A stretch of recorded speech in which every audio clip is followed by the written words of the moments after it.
বাহিনীগুলো জড়িত হয়েছে, কিন্তু এই বাহিনীতে যারা যাদেরকে সিলেক্ট করছে, যাদেরকে মারা হয়েছে, ম্যাক্সিমামই যারা এন্টি ইন্ডিয়া নিয়ে কথা বলতে গেছে বা যারা এরকম কোন ধরনের প্রসঙ্গ তুলছে যাদেরকে এই অত্যাচারটা করা হয়েছে, তার মানে ওই বিচারগুলো ওনাকে ব্যবস্থা নিতে হবে, তাহলে মানুষের মন আস্তে আস্তে ঘুরে যাবে। দ্বিতীয়টা হচ্ছে জুলাই যুদ্ধকে ওনাকে টেনে নিতে হবে কাছে, কারণ এই জুলাই যোদ্ধা ওনাকে ফেরত নিয়ে আসতে পারছে, এই কৃতজ্ঞতা বোধ তো ওনার থাকতে হবে। ওনার যদি কৃতজ্ঞতা বোধ না থাকে যে ওনাকে ওনার মাকে জেল থেকে বের করা, ওনাকে দেশের 17 বছর পরে দেশে আনতে যে ওনারা কি আন্দোলন করে পারেন তো নাই।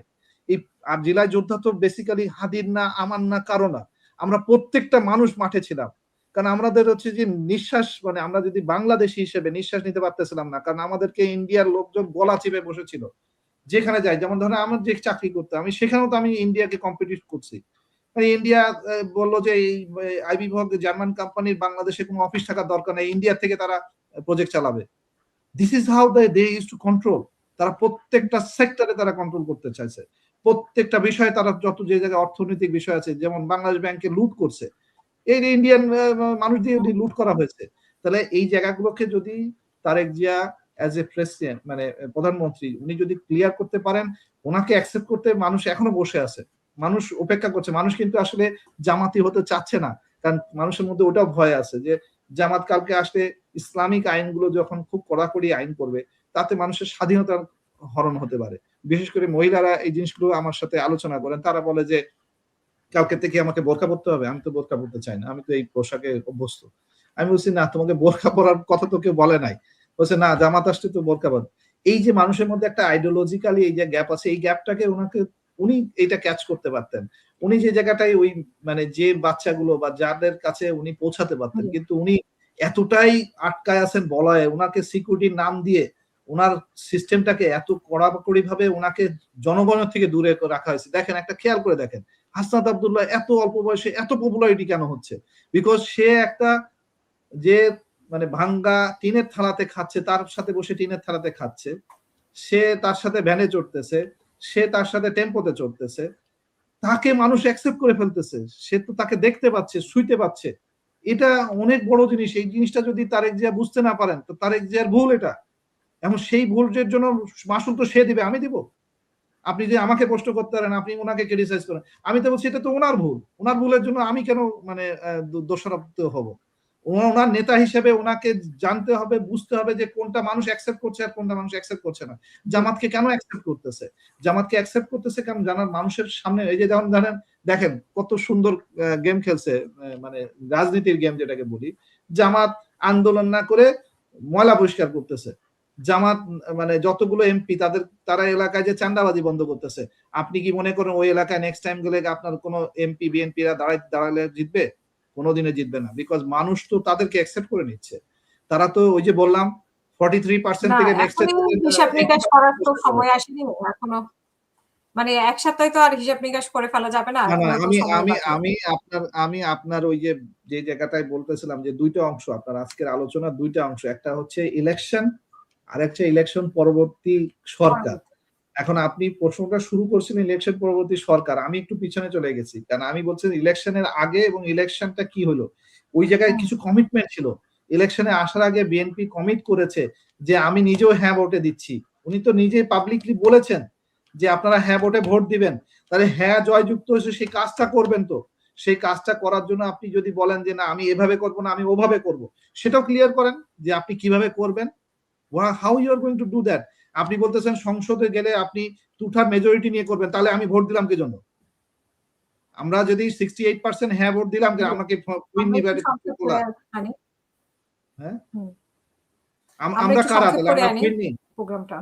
আচ্ছা ঠিক আছে, আপনি প্রশ্ন করতে পারেন, আমি আপনার প্রশ্নের উত্তর দিই। বেটার হচ্ছে যে আলোচনা আসলে লম্বা হয়ে যায় আসলে শেষের দিকে। হ্যাঁ, লম্বা করতে চাচ্ছি না, আপনার ইন্টারনেটও আমি মাঝে মাঝে হারিয়ে ফেলছি আর কি আপনাকে। আচ্ছা সরি, আমরা শেষের দিকে আমি আপনাদেরকে আমি যেটা অনুরোধ করব নতুন সরকার কাছে, নতুন সরকার সেটা আমি বলবো না যে বিএনপি, সেনাবাহিনীর রদবদল, মানে সেনাবাহিনীর রদবদলের ব্যাপারে আপনি বলেছেন। জি ওটা বলেছি, ওটা খলিল সাহেবের রদবদল, ওটা আমি সেনাবাহিনীর রদবদল যেটা রেগুলার হয়, এটা রেগুলার হলে জেনারেল সাহেবদের ওটাকে রেগুলার হয় না। জেনারেল সাহেবদের প্রমোশন এবং এই রদবদল এগুলো সব এখন রাজনীতিক হয়। এটা বহু বছর ধরে, প্রায় অলমোস্ট 10-15 বছর ধরে একদম কন্টিনিউয়াস প্র্যাকটিস। ওটা আমরা দেখে অভ্যস্ত। ওইটাতে আমি যদি একজন প্রাক্তন সেনাপ্রধান মানে সেনা বাহিনীর সদস্য হিসেবে আমি যদি মনে করি এটা হচ্ছে বেসিক্যালি ওই যে মানে খলিল সাহেবের গুটি চালাচালি চলতেছে। উনি কাকে কোন জায়গায় বসাবেন, উনি কিভাবে কন্ট্রোল মেকানিজম করবেন, ওগুলো উনি খেলতেছেন। ঠিক আছে, ওইটা আমি ওই প্রসঙ্গে আমি টানি না, কারণ আমি আসলে ন্যাশনাল বিষয় নিয়ে আলাপ করতেছি। আমি যেখানে আলাপ করতেছি সেটা হচ্ছে আচ্ছা, আমি আপনাকে একটু মানে মূল জায়গাটার মানে মূল অংশের যে আলোচনাটা সেটা হচ্ছে ইনকলাব জিন্দাবাদ এই শব্দটা নিয়ে খুব সমালোচনা চলতেছে গত এক সপ্তাহ।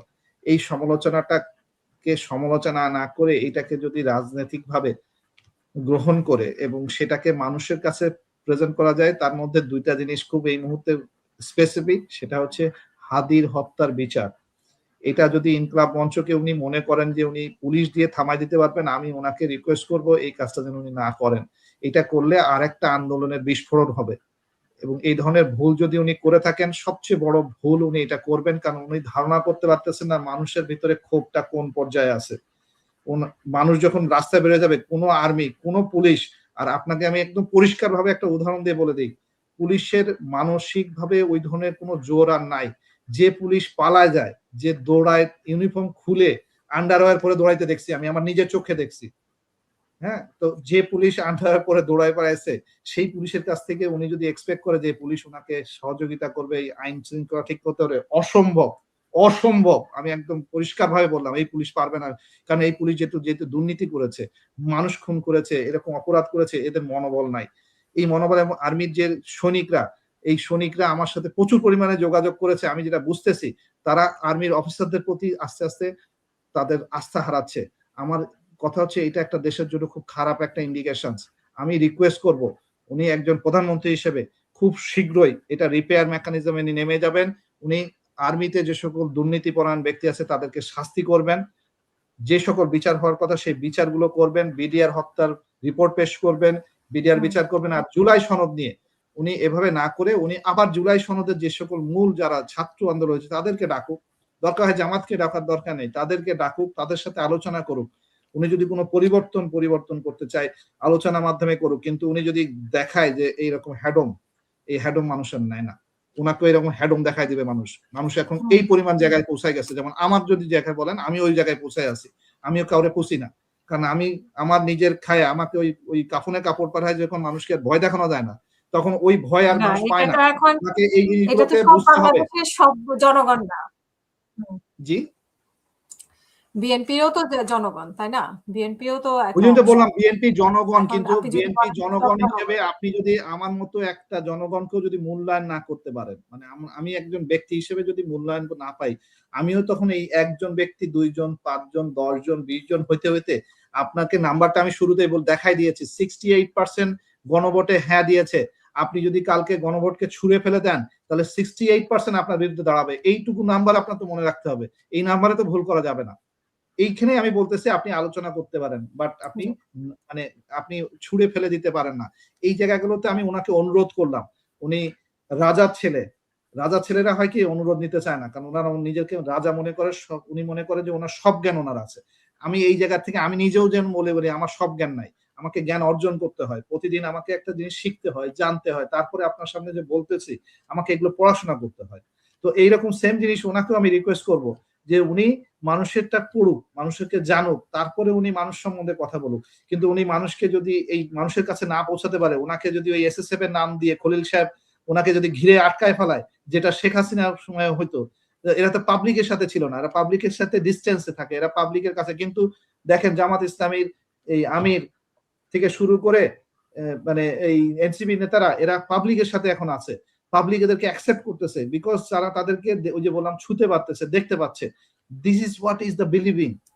এই বিলিভিংটা ওনাকে নিয়ে আসতে হবে। উনি দেখানো ওই যে একজন মহিলা স্টেজে উঠে ওনাকে জড়ায় ধরে করতেছে, এইগুলোকে মানুষ নেয় না। মানুষ এই সংখ্যাগুলোকে কাউন্ট করে যে আপনি কতবার কত পাবলিকের কাছে ছিলেন, আপনি কতবার হাদির ইনকলাব মঞ্চকে আপনি ওখানে একটা রিপ্রেজেন্ট পাঠান। ঠিক আছে, যাই হোক, আমি দেশের শান্তি চাই। আমি আবার চাই যে আবার একটা জুলাই ফেরত না আসুক। সাবধান করছি সবাইকে, সবাইকে মানে সবাইকে, যারা ক্ষমতায় আছেন, যারা ক্ষমতায় নাই, এটা মৃত্যু। আমি তো নিজের চোখে জুলাইয়ের মৃত্যুগুলো দেখেছি, আমার ট্রমা আছে। আমি ওই ট্রমা আবার পেতে চাই না। এবারে কিন্তু খুব খারাপ হবে। কারণ হচ্ছে আপনারা এই যে জিনিসটা মনে রেখেন যে ইনজিউরড সে যখন ২য় বার যুদ্ধে আসবে তার কিন্তু ওর ভয় ডর নাই। সে আরো মারাত্মকভাবে আসবে। এবারে যদি যুদ্ধ হয়, এবার জুলাই যোদ্ধা কিন্তু কোন রাজনীতিবিদ আর রাখবে না বাংলাদেশে। কোন রাজনীতি হবে না বাংলাদেশে। বাংলাদেশে হবে হচ্ছে শুধু প্রতিষ্ঠা হবে ন্যায় এবং যে লোক পারবে বাংলাদেশকে চালাইতে তাদেরকে ক্ষমতায় রাখবে মানুষজন। আর না হলে সবাই রাজনীতি বন্ধ করে দেবে। কোন রাজনীতি বাংলাদেশে আর থাকবে না। এই জিনিসটা যেন ওরকম না আসে। এটা ওনাদের জন্য একটা সাবধান বাণী হিসেবে আমি বলতেছি। আমি খুব সাধারণ মানুষ, কিন্তু আমি সাধারণ মানুষ হিসেবেও আমি ওই জুলাই যোদ্ধা দেখেছি